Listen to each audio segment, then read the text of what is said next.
सी, क्या आयुर्वेदा के अंदर हर बीमारी का क्योर है? The answer is big no. Ayurveda की सारी संहिताज आप उठा करके देख ली, majorly on the basis of curability of disease एक मोटा मोटा सा क्लासिफिकेशन पकड़ के चलते।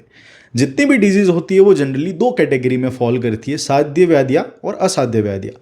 साध्य व्याधियाँ के अगेन दो सब टाइप है। सुख साध्य, सुख साध्य वो बीमारी होती है जिसमें आप हल्की फुल्की औषधियों का सेवन करा के रोगी को फ्री कर सकते हैं ओपीडी पे, उसको फर्दर आपसे मिलने की जरूरत नहीं है। ऐसी अवस्था के अंदर दोष बहुत कम बिगड़े हुए होते हैं शरीर के अंदर। नंबर सेकंड कंडीशन इज कृच्छ साध्य। इस अवस्था के अंदर मल्टीपल दोषों का इन्वॉल्वमेंट होता है और डिजीज थोड़े थोड़े ऑर्गन को इफेक्ट करने लग जाती है। ऐसे में आपको मशक्कत ज़्यादा करनी पड़ती है, दवाइयाँ ज़्यादा चलानी पड़ती है, पेशेंट को परहेज भी ज़्यादा रखना पड़ता है। इसके बाद वाली जो कैटेगरी के सब टाइप्स है असाध्य व्याधियाँ। असाध्य व्याधियाँ अगेन सब classified into two types. Number one is याप्य। याप्य वो डिजीज है कि जिसमें डिजीज लग तो गई, अब आप उसको सिर्फ मैनेज कर सकते हो। 100% cure you can not promise.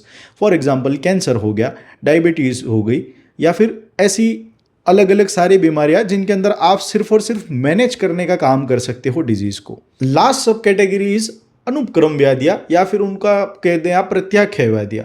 अनुपक्रम इसलिए इनको कहा गया है क्योंकि इसमें कोई भी उपक्रम करना निषेध है, यानी कि ऐसे पेशेंट को आपको ना तो आईपीडी के अंदर ज़्यादा देर तक रखना है, ना फिर आपको कोई ज़्यादा एक्सपेरिमेंट उस पर करने हैं। ऐसे पेशेंट के अंदर अगर देखा जाए जनरली तो सारे अरिष्ट लक्षण देखने को मिलते हैं। अरिष्ट लक्षण इज इक्वल टू मृत्यु सूचक लक्षण। That means the end has come near. No matter whatever medicine you try, whatever surgical processes you try, you will ultimately gonna to lose your patient.